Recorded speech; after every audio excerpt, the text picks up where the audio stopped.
So I'd like to welcome on this episode Winfried Corduan, and he wrote the third essay in our journal of Volume 18, How Many Christs? A Modal Analysis. Dr. Corduan, welcome to the Bible Professor podcast. Would you tell us your ministry, what you've been doing for decades, and we'll go from there. Certainly. Thank you for asking me to be on your show. What I've been doing for quite a while is teaching and writing. Since I retired a few years ago, it's been mostly writing and some other things. My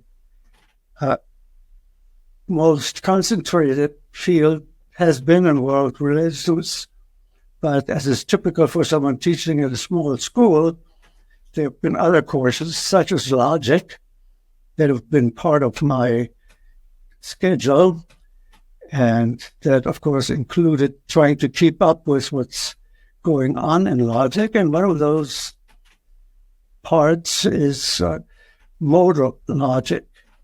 No, there are various kinds of modal logic, actually, but the one that most people focus on, at least initially, has to do with the truth of a statement. And you ask yourself, is that statement true? Okay, let's say it is. That means it's true in this world, such as Venus is the second planet from the sun. Okay? But if you could also imagine, at least theoretically, that it could be otherwise, that Venus and Earth have swapped places. So we say that it's possible for there to be a, quote, world in which Venus is the third planet from the sun. So what the moral logician does is he asks, what can go into a, quote, different world? And then if something is necessarily true in this world, such as 5 + 3 = 8, does that mean that it has to be necessarily true in some other conceivable world? And so the question that I'm trying to raise in the article, which is, by the way, not very sophisticated as modal logic goes, but it wasn't written for a technical audience particularly. The question is there a different form of Jesus in other imaginable worlds?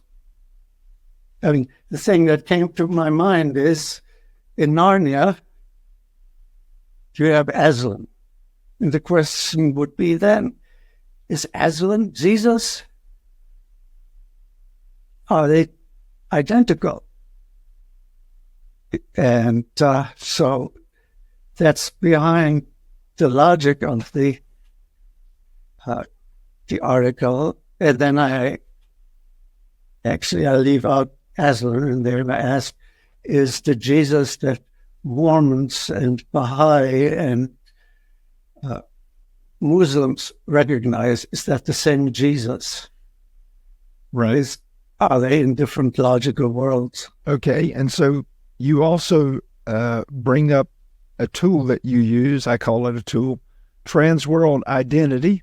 Can you explain that for my hearers and how it ties in with your modal analysis? Yeah, it's an interesting question because there's so many different opinions on it. Okay. The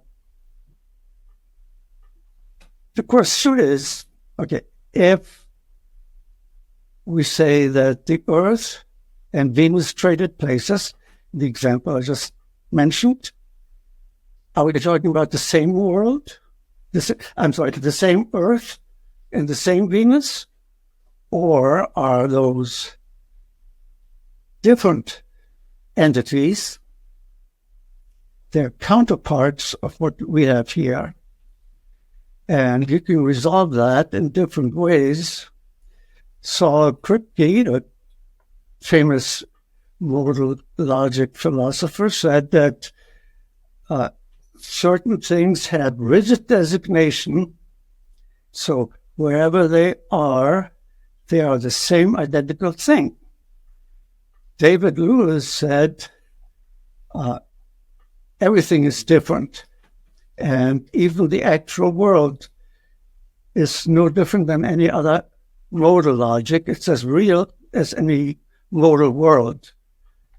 And so I go along to some extent with Plantinga and Kripke. It's the same world.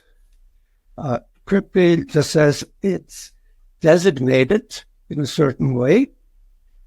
Plantinga says there is an essence what it means to be the earth or a particular person. And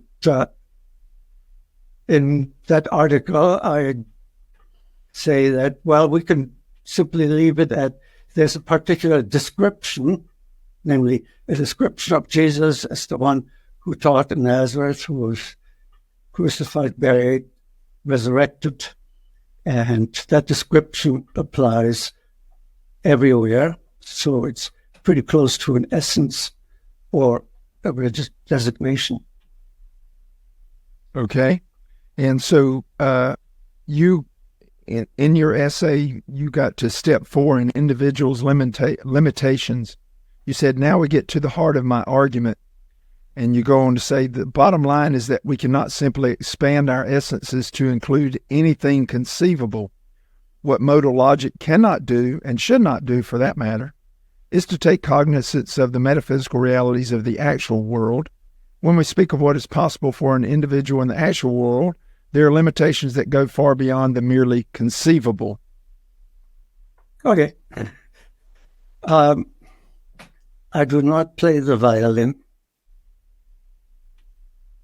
And so it's physically impossible at this point for me to learn it, probably. But we can imagine that my parents made sure I got violin lessons, and that eventually I became a good violinist. Okay, so it's physically not possible, but logically it is possible. Or you substitute any skill or attribute you can think of. I cannot become, to use Plantinga's example, I can't become an alligator. Now, the question then is that a physical matter or a logical matter? But there is a difference between the two. I cannot run 100 meters in 11 seconds, but you can imagine it's possible that if things had gone differently in the world in which I grew up, then I might be able to. Okay, so let's apply that to your section you called the Jesus package, and without giving listeners all the background, but I know that you'll remember what you wrote about. But you said the point of all the preceding is to say that Jesus is more like Socrates than William Byron, whoever William Byron was. He's a contemporary NASCAR race driver. Yeah, the race car driver, right. Yeah. But, yeah, I mean, you just really illustrated what I'm saying. You ask me, who is William Byron? Yeah. And you have no picture associated with him, apparently.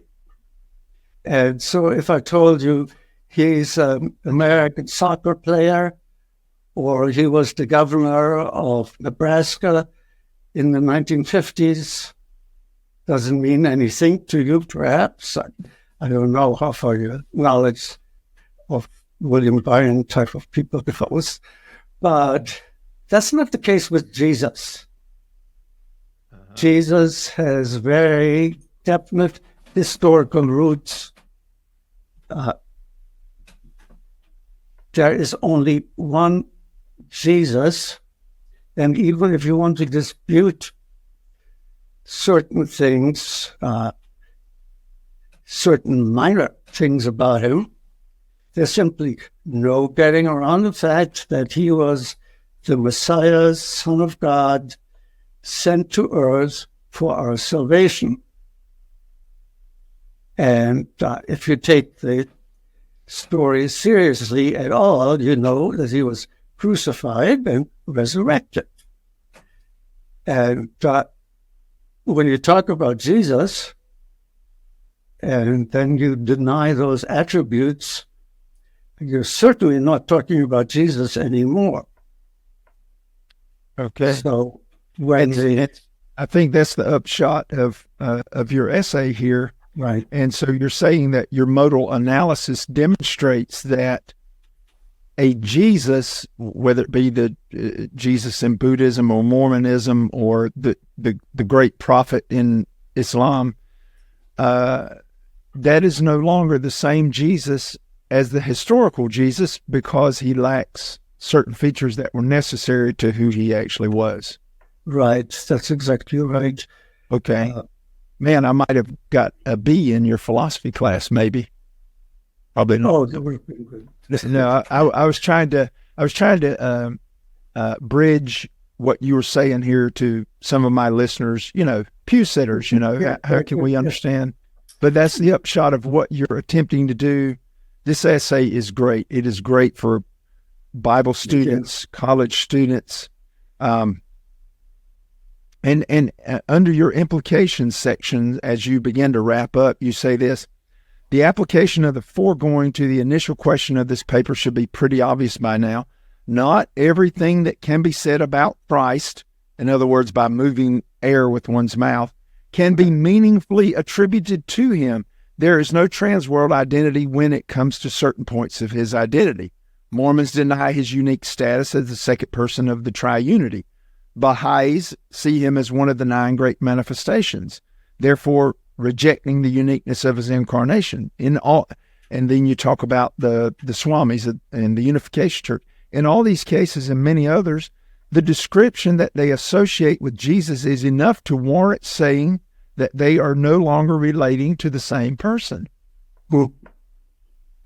Yeah, let me add something. We should, of course, cut if you want to. But in the question and answer session, when I gave that paper, somebody asked why I went that route rather than the historical route of examining external evidences and so forth. Now, the answer to that is, one, because I didn't want to. I've done that too, and it's in no doubt about it, as you know. But two, I'm really kind of presuming that we have some definite knowledge about Jesus. So it's really a next step. If we have that knowledge about Jesus, is it possible to fit him into Buddhism as a bodhisattva? And the answer is no. No. You'd have to invent something different. Okay. Very good. And then your closing comments, which I thought, which are obviously quite practical, I really love this, is you said, I see here implications for evangelism, and I see implications for the dangerous trend in contemporary worship, not only insofar as the word worship is being restricted primarily music. So implications for evangelism and our contemporary Christian music. And you're right. I see the connection. Amazing. I hope nobody's going to get offended by that, but rather will repent and mend their ways. And I think some churches have moderated themselves, but there was a time when all the worship choruses, as they were called, were to praise Jesus and say how great he is, how grateful we are to him, and how wonderful he is God, and so forth. But that fits nicely into any number of religions, but not in the Bible. Yes. When David in the Psalms praises God, it's because what he has done. And we are saved because of what Jesus has done. And so forth. There's always a narrative connected to it. Yes, sir. Our faith is in Jesus, and the Jesus we know, whom we worship, is a historical person. There's a story connected to him. And so that's what I was kind of pointing my finger at there.